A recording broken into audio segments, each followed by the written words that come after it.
Hello, welcome back to my channel. This is our From Baddie to Saved podcast. I am Jaleesa Aaliyah, of course, and this is episode 6. Today I'm up bright and early. You might even be able to hear the sound of the birds chirping at the moment. I'm at an open window, really feeling in the mood to just speak about God. Okay, I just want to talk about God.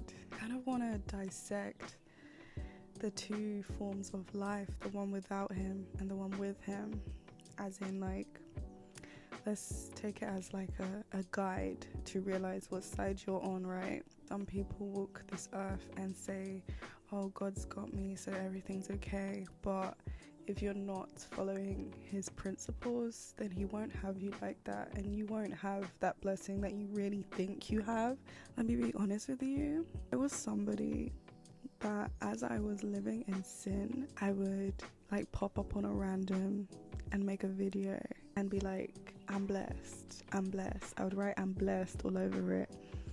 And that was me trying to stay connected to God, right? That was me trying to justify how I have overcome so many things by thinking that, yeah, I'm blessed by God. Of course I'm blessed by God, but as in, like, I'm still sinning, so therefore I'm not on the right side. So that's what I mean when I say this is a guide to know where you are in life.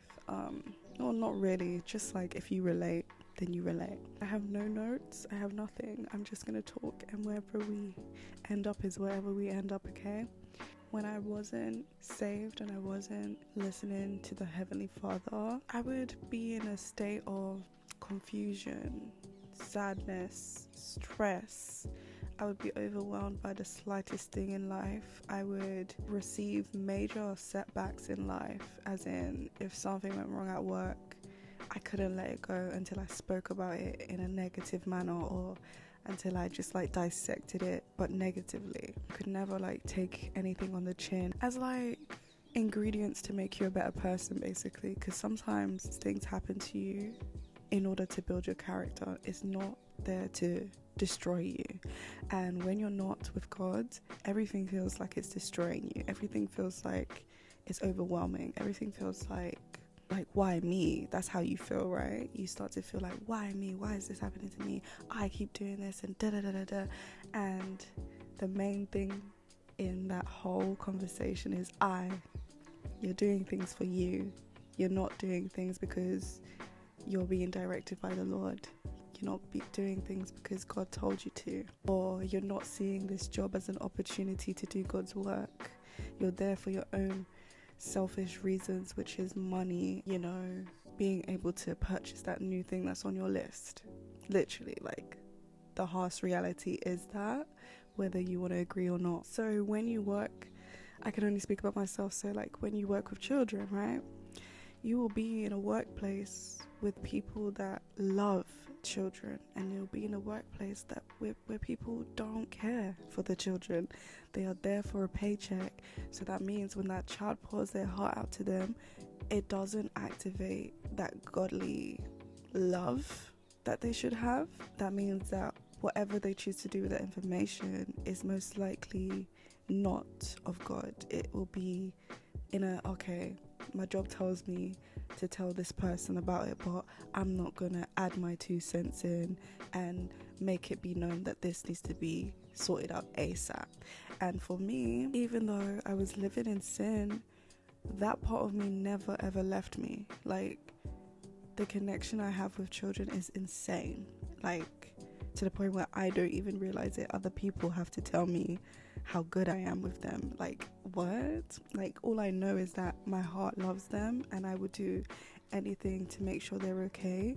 I just see that as that's what I'm here to do. Like, I didn't see it as I'm going above and beyond, but people would tell me, like, if I've received a setback or I've received judgment from the management team and it would like really hurt my heart, they'll be like, I don't get why they're doing this to you. Like, they don't know how much these children love you, like how much you are so good at your job. And I'd be like, really?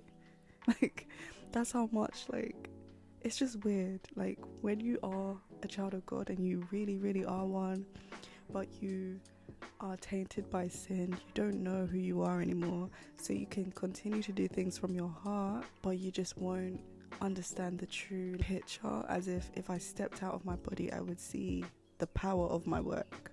But because I'm just a vessel doing his work, but I'm unfortunately captivated by demons in other ways, it was like I couldn't really realize what I'm doing. I just do it because that's the God in me. Literally, I would do it, and everybody else can see how great I am at it, but I couldn't ever see that.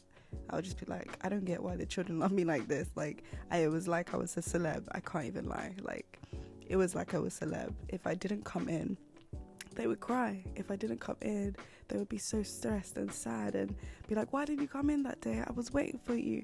Like, literally, I had children. You know when you go to like those rooms that allow you to blow off steam and you get to like draw or partake in some type of activity that is meant for calming your mood?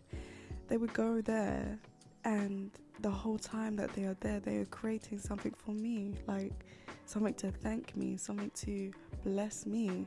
And I would just be like, what? You took your time where you should be regulating yourself, and the only person you could think of was me?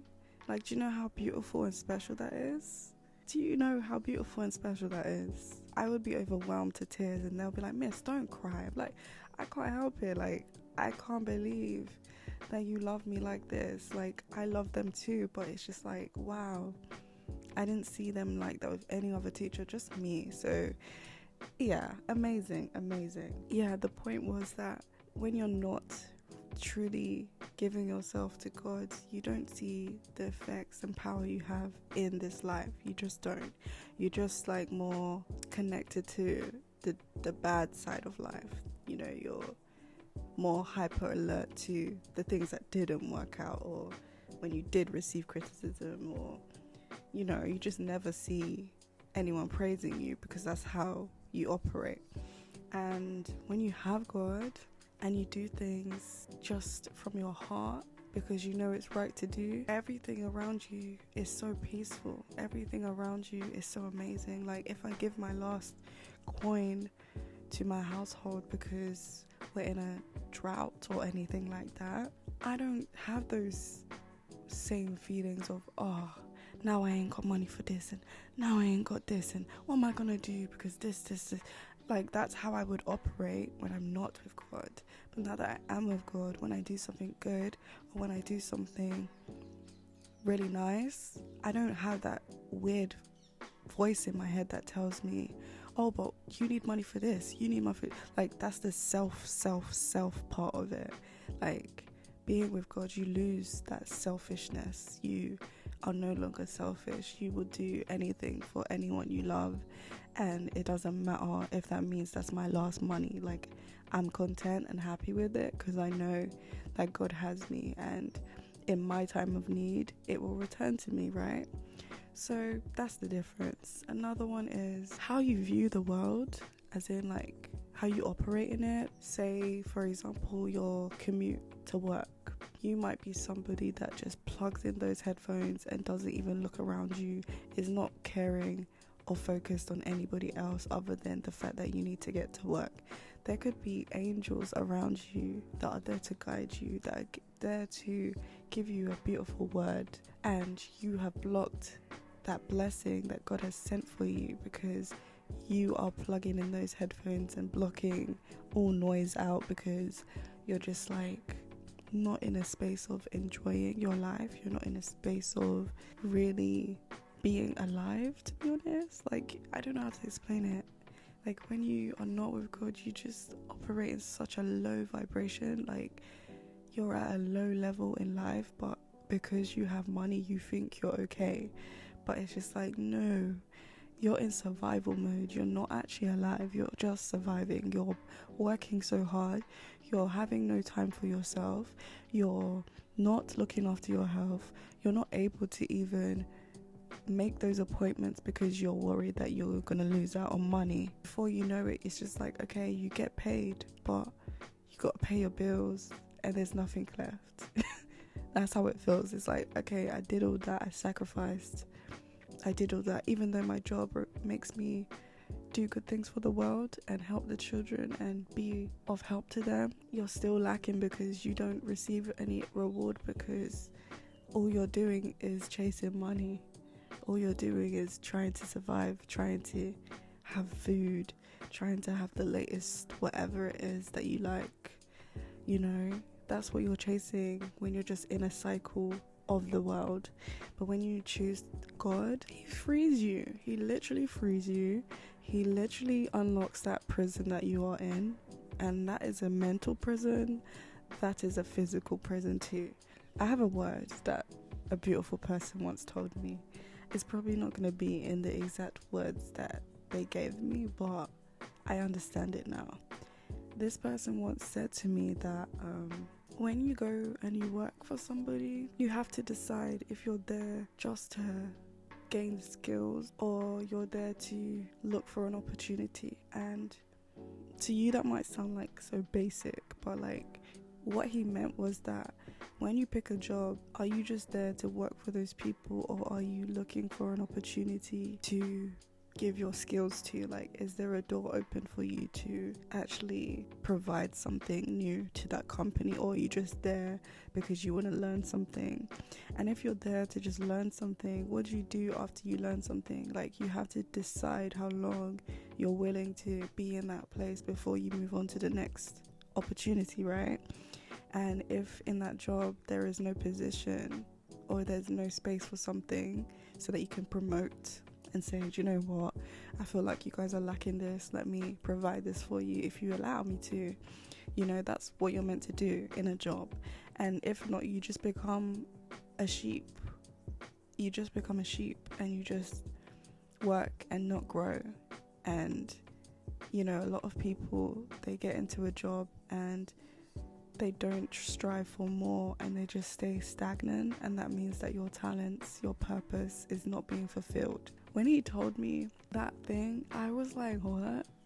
Like, at first I was like, huh? What do you mean? Do I choose my job and just want to work there? Like, I have to know why I want the job or what I'm doing there.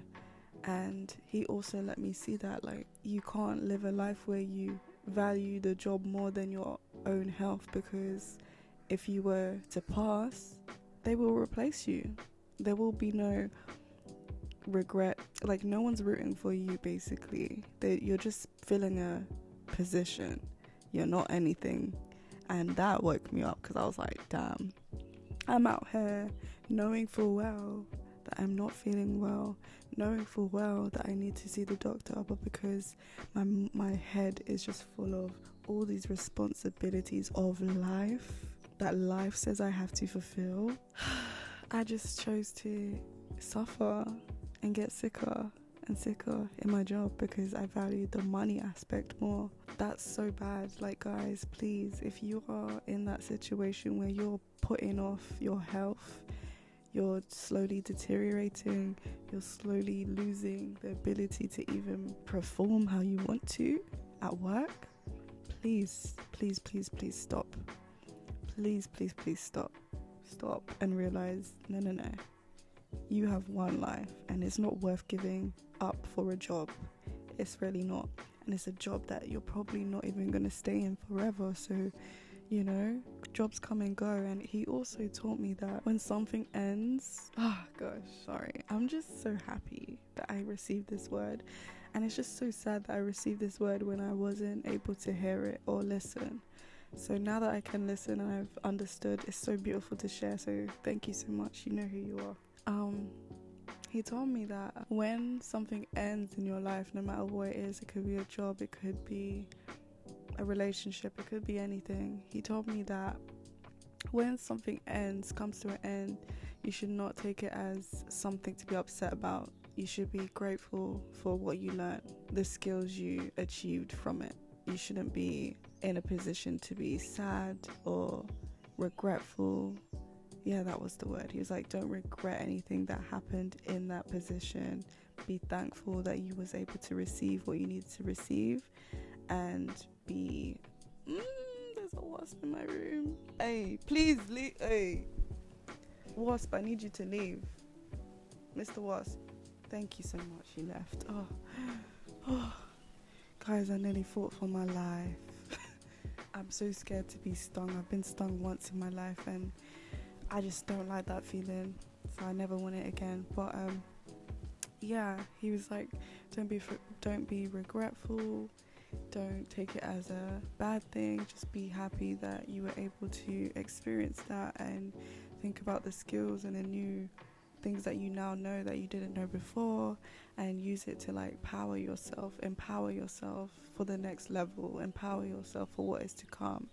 And that is just such a beautiful way to think, instead of being like, damn, I wanted that job and why would they do that, why would they end my contract, or you know, it's so easy to take what is classed as an L, quote unquote, an L in life, and just let that like make you stagnant, or let that give you a setback, or let that marinate too long in your heart or on your brain. And really and truly, it shouldn't be seen as a negative, because you know what you gave that job, you know what they achieved because of you, right? And when they let you go, that means they've set you free to do something bigger and better somewhere else. You shouldn't take it as you need the job. They need you, but they wasn't ready to have you, so they let you go. And you have to take it and make it a positive instead of a negative, and that way you will see life differently, you will appreciate life differently, and you'll think about, do you know what, now I'm free, I can work on this. Or if you had a business plan that you wasn't able to work on because you had that 9-to-5 job that is a cycle, a rat race, you're now free to work on what you wanted to work on. You're now free to take up a gym membership or whatever until your next job. Like, there's so much you can do when you are not in a cycle, and I've had to learn that in this season of life. I've learned that, and I'm actually grateful for that. At first I went through the sadness part of it, and I was so overwhelmed how back-to-back things could keep happening to me. And I did have the victim mentality for a bit. I had the victim spirit, and I had to cast it out, because I was like, no, I'm not a victim, I'm not anything. I'm just somebody that loved her job, loved what she was doing, and it came to an end. It's okay to have emotions and feel sad, but you don't stay sad, you get back up. And as long as you get back up, you've chosen the right thing in life. You've chosen to not give up, right? Yeah, I've had to learn that. And in my time of freedom, I have done so much. I've overcome so much. I no longer feel like I'm walking around with 10,000 bags attached to me, because that's how I felt in the system of work. Can't lie. When I was working at 9-to-5, I felt like every single day, no matter what I did, even if I went to the gym after my shift, like the heavy weight that was on me would never lift. I would never feel relieved. Like, no weekend of just sleeping for 2 days straight. No weekend of just hibernating in my room would make me feel better for Monday. Like, I didn't feel different with any rest, with any holiday off. I didn't feel any different. I just felt like I never even had time to myself, because that was like God telling me that what I'm giving my time to, what I'm invested in, is not for me. Yes, it has the same kind of aspect of what I would like to do, which is helping others, having an impact, inspiring people, you know, improvement, self-improvement for others and myself. That's where I belong. That's what I want to do. That's why I'm here with a podcast, speaking freely and sharing these gems with you, because I want you to succeed too. I want you to be happy too, you know? I want you to learn that life is not what is given to you, is what you make of it. And you can only make a good life for yourself with God. When you don't do it with God involved, things go wrong, and it feels like a toll after toll after toll. It doesn't feel like you're getting anywhere. It just feels like you're running on a treadmill. You keep on reaching out to these opportunities. You might even grab some, and they feel like, oh, we made it somewhere. Then that gets snatched from you, because God wasn't a part of it. God wasn't the head of it. You know, you're running with your feet, but God is your mind, God is your head. He's leading you in the right place. And if you give that to him, if you authorize his permission to do so, to take over, everything will be okay. Even if when you look around, everything doesn't seem that way, because with God, you don't go by what you can see, you go by what you are promised, and you know, and you believe his word. If your surroundings doesn't say so, that doesn't matter if your bank account is on zero. You know, because you have faith in him, you trust and believe what he has promised you. And as long as you keep that mindset, as long as you keep that heart, as long as you keep in conversation with him, prayer with him, you will see it through. You see all those fruits, all those seeds that he gave you come to life. Like, honestly, it's that simple. But it's not simple to do, because it requires you to let go of control, let go of all the things you're trying to control, let go of all the things you're trying to achieve, because God knows already what you want and he will provide. But you have to understand and believe it. And until you do, it doesn't come. Until you don't stop trying to do it for yourself, until you don't stop trying to choose your life partner yourself, it's not gonna for lack of better terms, it's not gonna bang. Okay, it's not gonna bang. It's not gonna be heaven sent. It's not gonna be that love you've truly desired in your life, because you're out here picking people yourself, when God always sends you your person. Whether you know it or not, he always sends you your person. And when he sends you your person, it will be in a season that you have stopped trying to choose for yourself.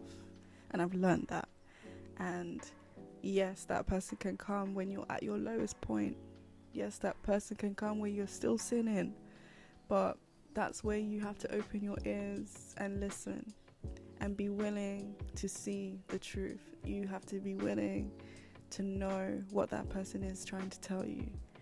You have to be able to be open to change and, basically kill that flesh that you're currently in and become the new version of you that you should have always been, that God wanted you to be, and that doesn't happen until you give him authority. That doesn't happen until you let go of the reins that you're so desperately trying to take over. Like, you can't do God's work in your life. God has to do that work.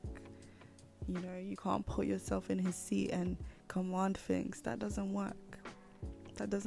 And like I said, it's very hard to do, because you have to be aware that the system is against you. The system is here to just control you and keep you in a box and unable to grow. You might have new positions opening up, but it won't ever fulfill you. You'll never feel fulfilled. You'll never go home feeling well rested or feeling that your job is done here. Like, you don't feel that gratefulness in life when you're the one in control of it. When God is in control, you feel grateful for any and everything. Like, I was saying to my best friend a few weeks ago, when I was in like a really transitional stage, and I was saying how I had no money and I had no job, and I was in the shower and I was having a wash and I was crying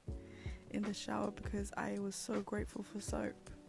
And I couldn't remember any time in my life ever being grateful for soap, because it was always something available, right? And that taught me a lot about myself. That taught me a lot about how I see life and how I was operating when I had money, because it meant that when I had money, I didn't care about the small things. I didn't care about the fact that I would come in from work and just go to bed and not talk to my family. I didn't care. I didn't care that I wasn't spending time with people. I didn't care that I wasn't so freely able to give my money, knowing that I had money to give. I wasn't able to give my money to people that needed it, because I was so fixated on, but I need to save up for this, I need to save up for that. That's how I was being. Like, imagine you can look around you and see your family struggling, but you are so consumed by your own me, self stuff, that you're not even willing to give them something. And when you do give them something, it doesn't amount to what you should really give them.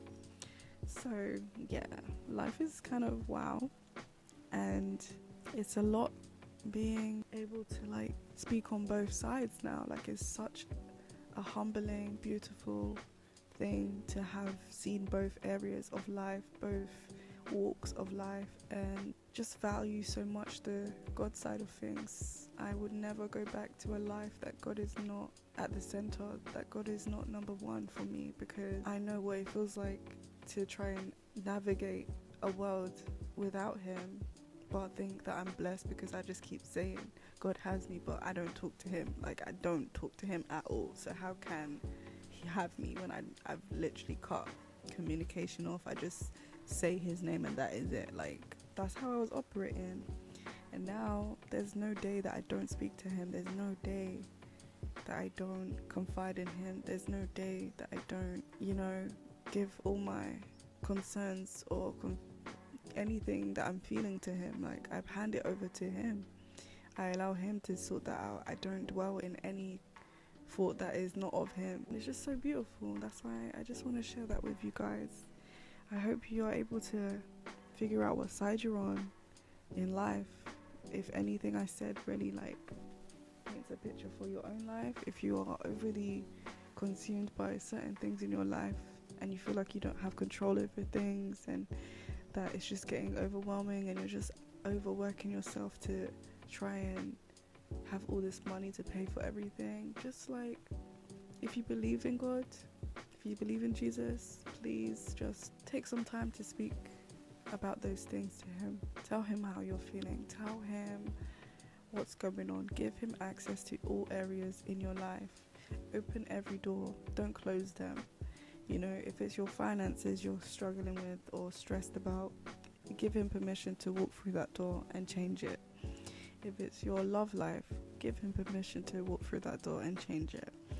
If it's your health, give him permission to walk through that door and change it.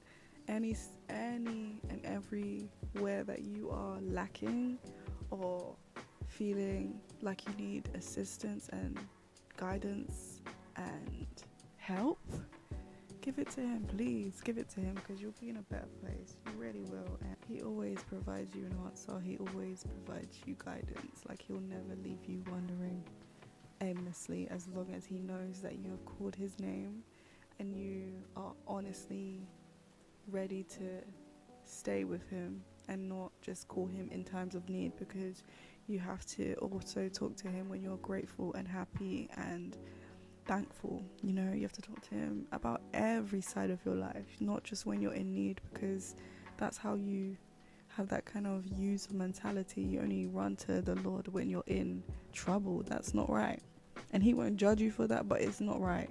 Okay, it's not right. Imagine having a friend and that friend only comes to you because they are sad. They never come to you when they're happy, and you only assist them in sadness. Like, you would feel used because they listen to your words, they are empowered by what you say, and then they go and fix it, and then they don't say thank you. Like, how would you like that? And that's what people do to God when they run to him and cry about everything, and then he solves it for them just so that they can be blessed and know that he is real. But then they don't return the love by appreciating him in their happiness, because there's a scripture in the Bible that says what God gives, he can also take back. So don't forget that in your life. Don't forget that when you receive something in a moment of need, he will take it back if he feels like your heart is not of him. But yeah, that's the end of episode 6. Thank you so much for listening. If you would like to share your story, please email me your story. The email will be on the screen. If you're listening by audio, the email will be on my Spotify page. Please look out for that, or my social media platforms. I'll have the email in the bio so that you can share your story. Thank you so much for listening, and that is all for today.